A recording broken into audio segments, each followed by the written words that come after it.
품격 토론입니다. 정치 현안을 품격 있게 토론하는 품격 토론 김영우 전 의원 모시겠습니다. 안녕하세요. 신경민 전 의원입니다. 네, 안녕하십니까? 네.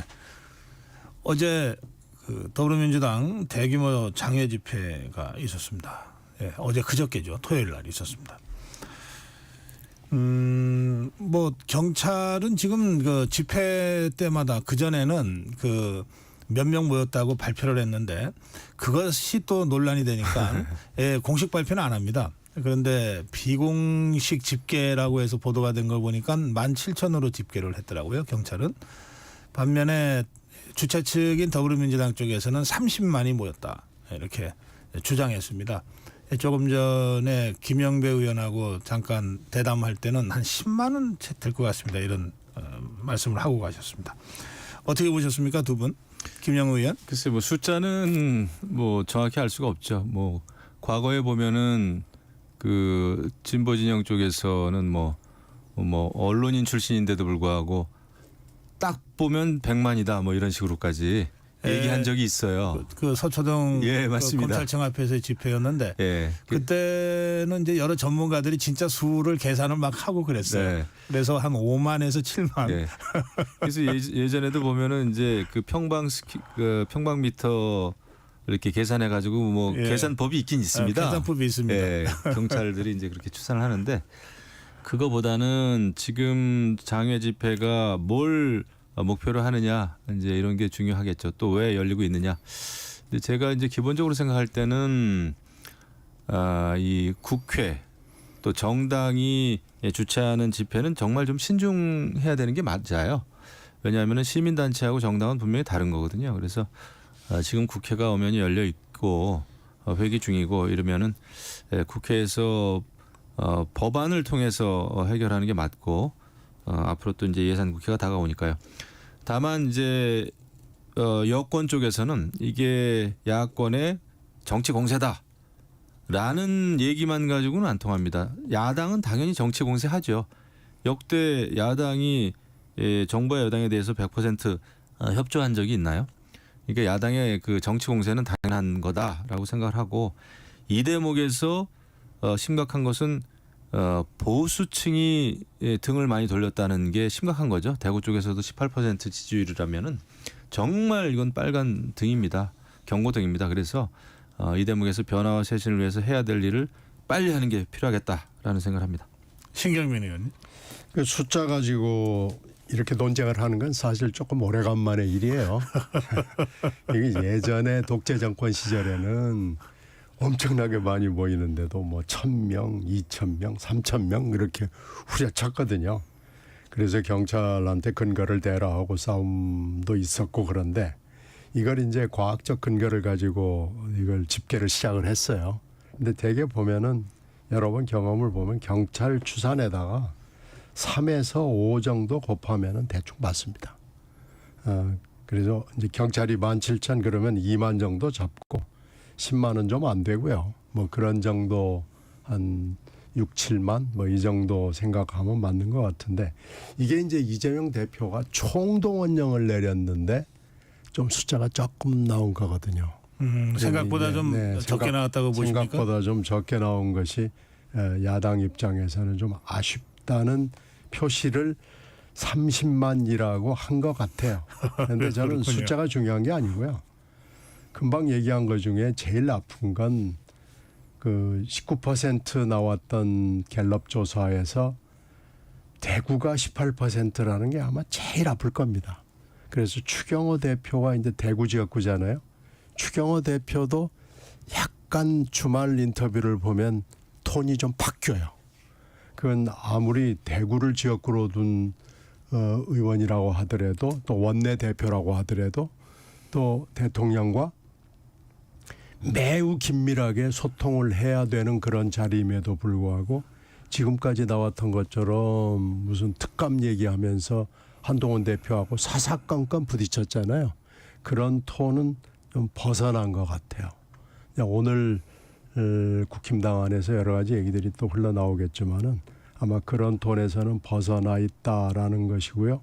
그거에 가장 아픈 게 이 18% 있다라는 게 그렇고요.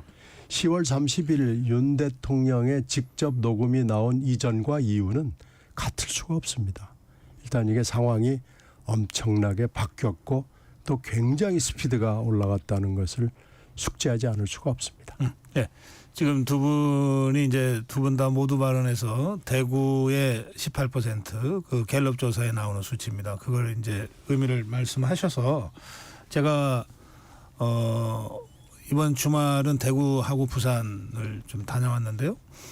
그래서 대구 분들하고도 이제 이런 말씀들 좀 많이 했는데 이제 두 가지 말씀하시더라고요. 하나는 이게 갤럽이 전국민 대상 조사 아닙니까? 그 중에서 이제 특정 지역은 실제로 따지고 보면 과연 그게 지역 민심을 그 대표할 수 있는 숫자냐라고 하는 데 대한 말씀들을 하시고 그다음에 이제 대구 지역은 대구 지역 또는 대구 경북 지역만을 대상으로 한 자체 조사들을 언론사에서들 하는데 이를테면 뭐 매일신문이나 그 아주 저 전통 있는 언론 하는데 거기서 나오는 조사하고 너무 차이가 많이 나서 조금 자기들도 믿기가 어렵다 이런 말씀들을 하세요. 그래서 뭐 저는 뭐 여론조사는 원래 그럴 수밖에 없잖아요. 전국 조사를 할 때 특정 지역이 갖는 그 숫자가 워낙 그 의미를 부여하기에는 좀 그렇기 때문에 그냥 그렇게 듣고 지나갔는데 두 분이 대구를 의미를 강조하시니까 제가 그런 대구의 민심이 있다라는 말씀 제가 전하고 싶습니다. 혹시 첨언하실 부분이 있으시죠? 그러니까 여론조사라고 하는 게 100% 신뢰할 수는 없는 거죠. 물론. 그리고 샘플 수가 크진 않습니다. 전국 조사할 때도 특히 이제 지역으로 가면 그럼에도 불구하고 우리가 또 많이 접촉하는 분들이 이제 우리 국민의힘 당원들 뭐 지역의 고문, 자문 또 무슨 위원장 이런 분들까지도 굉장히 좀 불안하게 생각하고 솔직히 김건희 여사의 여러 가지 의혹과 관련해서는 평이 아주 좋지가 않습니다. 그래서 그런 걸 감안할 때 이 대구 쪽에서 18%라는 게 정확하지 않더라고 하더라도 보수 쪽에서 상당히 지금 그 실망을 했다라는 거는 팩트인 것 같아요. 그래서 그런 차원에서 이제 우리가 지금 변화를 하지 않으면 굉장히 위험하다라는 게 이런 여론조사의 메시지 아닌가 그런 생각을 좀 합니다. 예, 제가 한마디만 붙이면 그러시죠? 예. 선거를 뛰어보면은요 6대 4 정도로 나오면은 이건 비슷비슷한 겁니다. 근데 7대 3 정도도 해볼만 해요. 그런데 8대 2가 되면은요 가령 10명이 모였는데 2명만 찬성을 하는 경우 이게 이제 말하기가 쉽지 않아요. 그렇죠. 이게 예. 그래서 8대 2라는 게 굉장히 중요하고 9대 1이 돼버리면 그건 뭐 말을 못합니다. 그러니까 8대 2라는 숫자가 그래서 엄중한 겁니다. 예. 그다음에 또 한 가지는 이제 말씀 중에 나온 얘기라서 짧게라도 짚고 갔으면 좋겠는데 이제 명태균 씨와 그 윤석열 대통령 통화 녹음이요. 그 부분이 이제 더불어민주당에서 그 박찬대 원내대표가 주도해서 공개를 하지 않았습니까? 그러니까 그래서 이제 다 국민들이 듣게 됐는데 그걸 듣고 소리규명연구소라고 하는 그 소리 관련 연구소에서 이거 좀 이상하다 그래서 바로 연구팀 교수 5명으로 구성된 연구팀이 그냥 자체적으로 한번 들어봤다는 거예요. 들어보니까 적어도 3군데 편집된 그 정황이 있다. 그리고 편집된 것을 좀 감추기 위한 의도로 보이는데 좀 뭐 다시 추가로 뭐 바람 소리 같은 거를 삽입한 흔적이 있다는 입장을 발표를 했어요.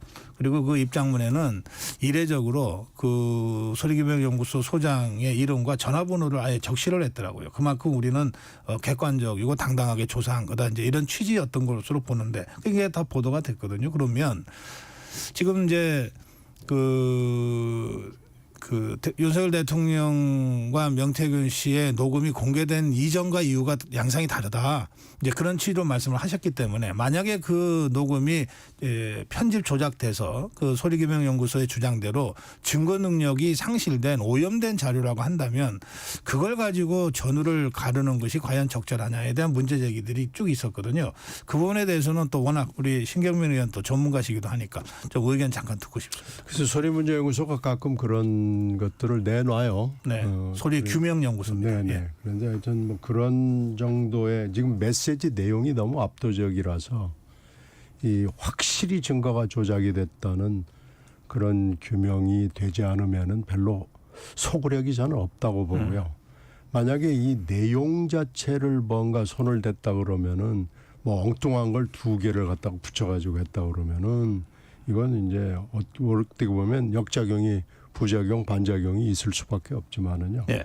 그런 게 아니라 그러면 이게 말하자면 원천적으로 명태균 씨가 손을 댔을 수도 있거든요.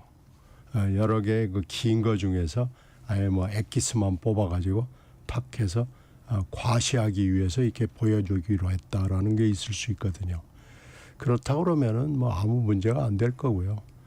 하여튼 그러나 저러나 하여튼 문제는 한번 소상하게 알아는 봐야 되겠죠. 이 10월 31일 녹음은 정말 이건 엄청난 녹음이기 때문에 네. 이것이 이제 앞으로 어떤 영향을 줄 것이냐는 현재 가늠이 되지 않거든요. 그러니까 이런 점에서 봤을 때는 깨끗하게 하고 넘어가는 건 좀 필요하다고 봅니다. 네. 근데 이제 그 국회 운영위원회에서의 그 정진석 비서실장의 발언을 보면은 이런 발언을 대통령께서 뭐 안 했다라는 얘기를 한 게 아니라 뭐 당선인 시절에 한 거고 법적인 문제는 없을 거라고 본다라는 취지였기 때문에 저는 이거의 어떤 그 증거 능력 글쎄요 그거에 대해서는 지금 당장은 크게 어떤 문제가 되고 있다고 보진 않아요. 그래서 그거는 이제 정확하게 알려면은 정말 수사를 해야 되고 무슨 포렌식을 다 해야 되고 또 그 당사자들의 어떤 뭐라 그럴까요? 당사자들에 대한 조사, 검찰 수사 이런 게 이루어져야 되는데 그거는 저는 불가능하다고 봅니다. 그래서 자칫 과거에 있었던 뭐 바이든 날리면식으로 이거는 확실히 알 수는 없을 겁니다. 이런 식으로 됐을 때. 하지만 지금 중요한 거는 이런 것이 몰고 온 지금의 정황, 정치적인 그 상황 이런 거라고 봅니다. 그래서 여기에서 이제 할 수 있는 일을 하는 게 지금 뭐 취해야 될 그런 상황이 아닌가. 이거의 어떤 증거 능력 여부를 가지고 지금 하기는 쉽진 않죠. 물론 여당 쪽에서는 아쉬움이 있겠지만은 뭐 제가 볼 땐 그렇습니다. 지금 예. 당장 이제 오늘부터 뭐 나중에 또 한동훈 대표가 어떤 얘기를 할지 모르겠으나 지금 대통령실의 한마디는 앞으로 굉장히 중요할 것 같아요. 예. 글쎄요 본질에 뭐 그렇게 크게 다툴 만한 그럴 정도까지 번질 것 같지는 않은데 정진석 운영위원장의 그 11월 1일 운영위 국감의 태도를 보면은 이건 좀 문제가 있어요. 근데 이제 문제 그 내용을 가지고 본질을 따지지는 않았거든요. 그래서 그 문제는 그렇게 심각한 문제로 번질 것 같지는 않습니다. 알겠습니다. 예. 그 지금 그 박찬대 원내대표가 공개할 때 여러 개 더 있다 그랬어요. 그리고 검증하고 있다 그랬고 확실하게 그 더불어민주당에서 확인을 하고 지금 공개하는 거다 그러면서 했고요. 그래서 어제 이제 추가 공개를 일부 했습니다. 그리고 앞으로도 계속 하겠다는 것인데 사실 이제 이렇게 되면 아무래도 그 대응을 해야 되는 건 정부 여당인데 정부 여당 입장에서는 참 깝깝할 것 같아요. 뭐 그래서 아니 뭐 좋다 뭐 뭘 갖고 있는지 모르지만 다 공개해라. 그럼 우리도 전체 전모를 알아야 뭐 사과를 하든 뭐 아니라고 주장을 하든 할 것 아니냐. 이게 이제 답답한 상황이 돼버렸는데 이거는 앞으로 어떻게 그 전개될 것 같습니까?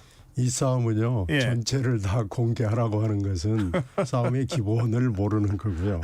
전체를 공개하는 그런 민주당이 있다 그러면 그 민주당은 전략이 없는 거죠. 그러니까 전체 그러니까 민주당은 계속 이렇게 갈 거다 이거죠. 예. 공개할 리가 없죠. 지금 현재 명태균 씨와 관련된 사람들이 공개한 것도 아직 다 분석이 안 끝나 있거든요. 지금 현재 그 강혜경 씨가 제공한 것만 해도 뭐 2만 개가 넘는다는 거 아니에요. 그리고 명태균 씨가 파묻었다 아니면 소각했다 이렇게 얘기하는 것도 지금 본인 입으로는 2,000개 의미 있는 것만 200개라고 그러기 때문에 그리고 또 이 중에 어느 것이 민주당에 넘어왔는지 아무도 지금 모르는 상황이에요.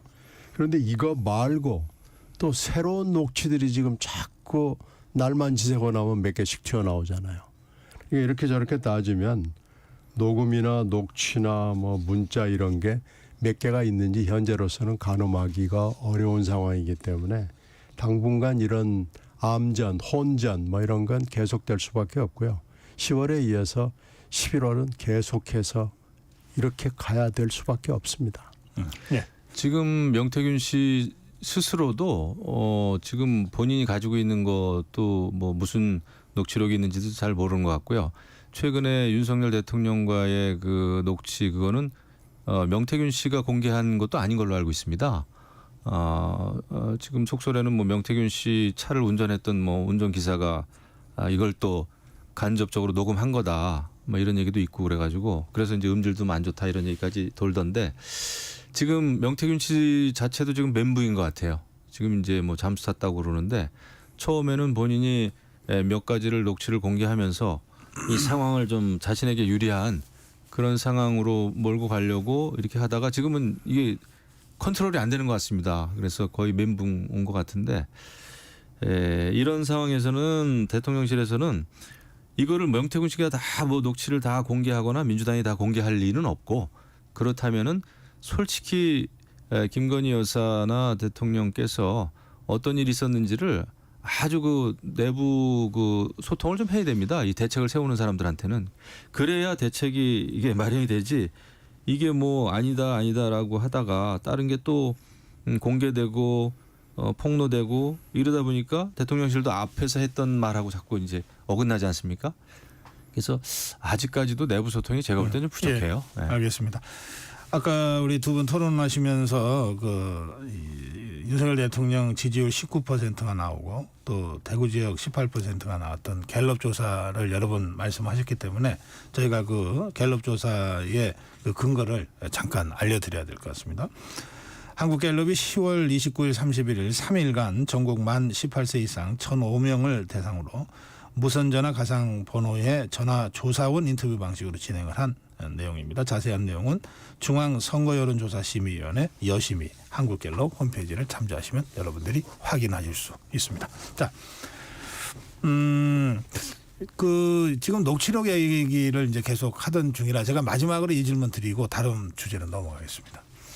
지난 작년인가요? 그 이정근 전 사무부총장의 녹취록이 이제 공개가 되면서 결국은 돈봉투 사건으로까지 연결되고 뭐 이렇게 더불어민주당이 혼역을 치렀잖아요. 그리고 지금은 이제 명태균 씨 녹취록 또는 뭐 누가 녹음했는지 아직 확실치 않은 무슨 녹취록 이런 것들 때문에 지금 전국이 혼란스럽고 그런데 두 분 다 정치하시잖아요. 이게 녹취록은 지금은 뭐 예전 같으면 무슨 비밀스럽게 뭐 녹음기를 갖고 다녀야 되고 하지만 지금은 거의 자동 그 녹음이 아주 쉽게 될 정도의 우리 휴대전화 시대를 살고 있잖아요. 스마트폰. 그러면 또 정치인들끼리도 이게 전화 녹취를 갖고 공방을 벌였던 적도 있습니다. 예컨대 이준석 의원하고 원희룡 전 대표 사이에 뭐 공방도 있고. 자, 이거 정치가 계속 이 녹취록에 이렇게 끌려다녀야 됩니까? 이건 정말 여야를 넘어서. 예?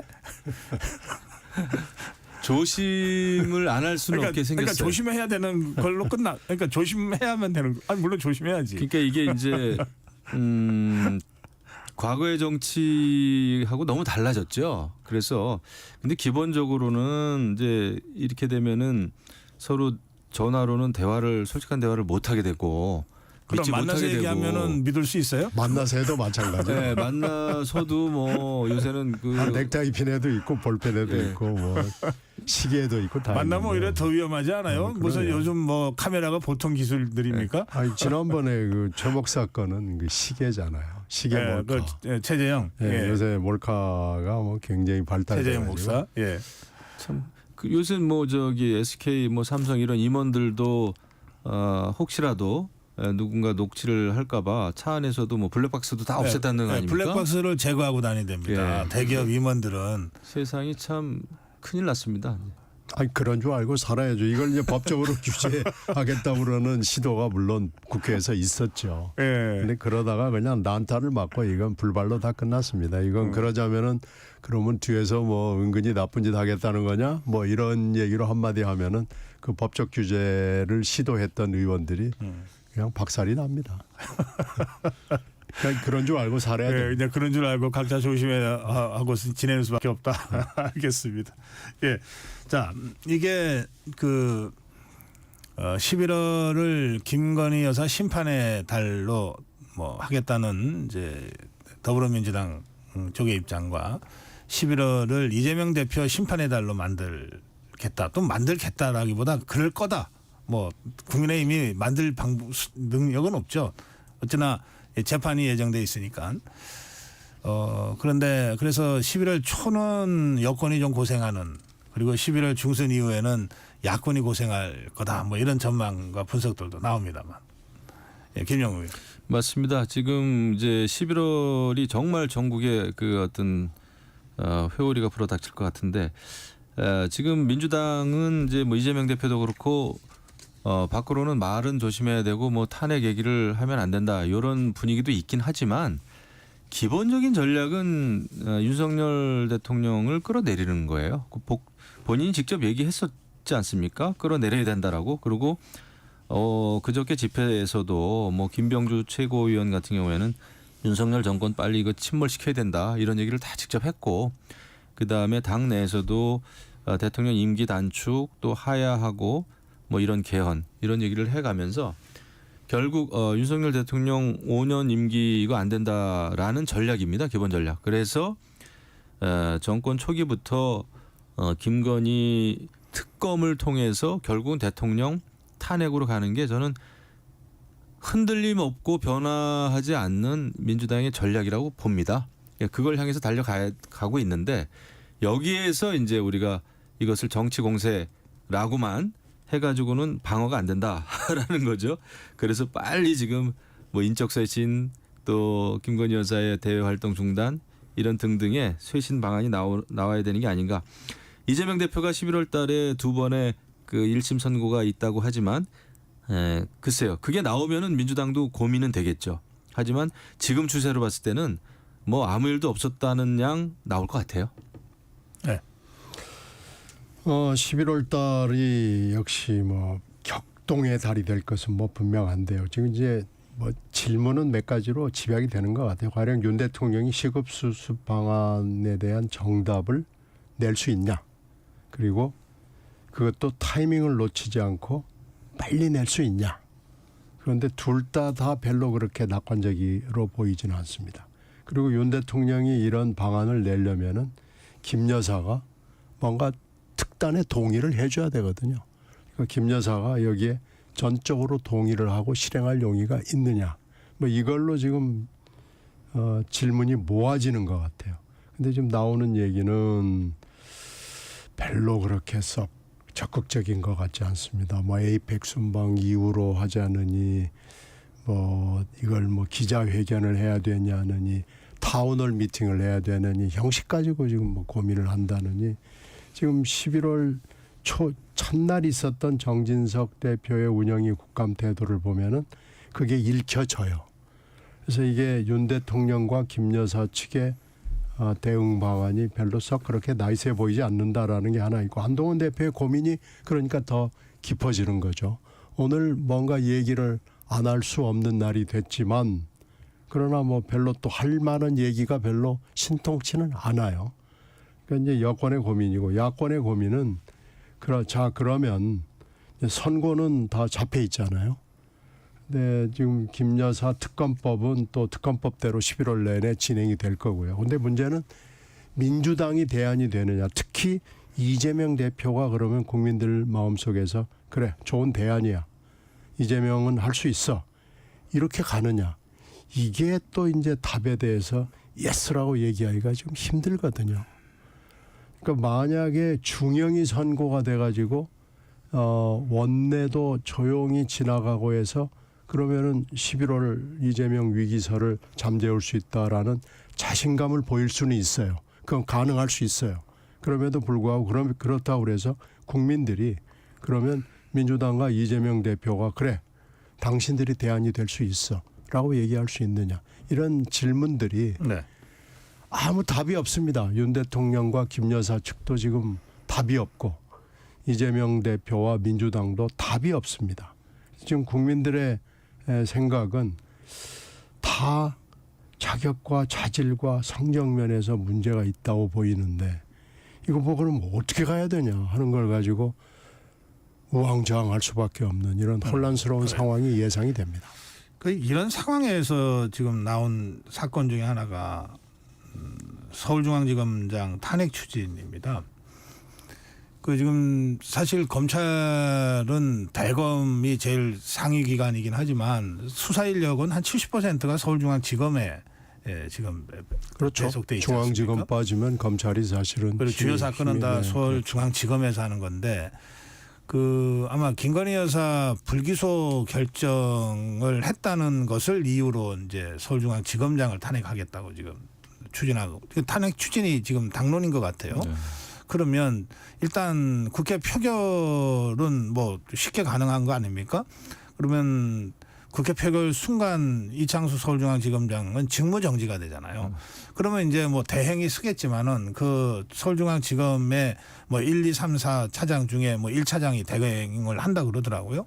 그러나 그 수많은 사건 더구나 같은 차장급이 될 텐데 수사주의도 거의 불가능해질 거고 그러면은 이재명 대표가 지금 재판받고 있는 것과 관련된 공소유지도 어려워질 거고 하는 여러 가지 문제들이 그래서 사실상 검찰 기능의 한 절반 이상은 사실상 마비 상태로 간다 뭐 이런 얘기들이 나오고 있습니다. 이거 어떻게 보십니까?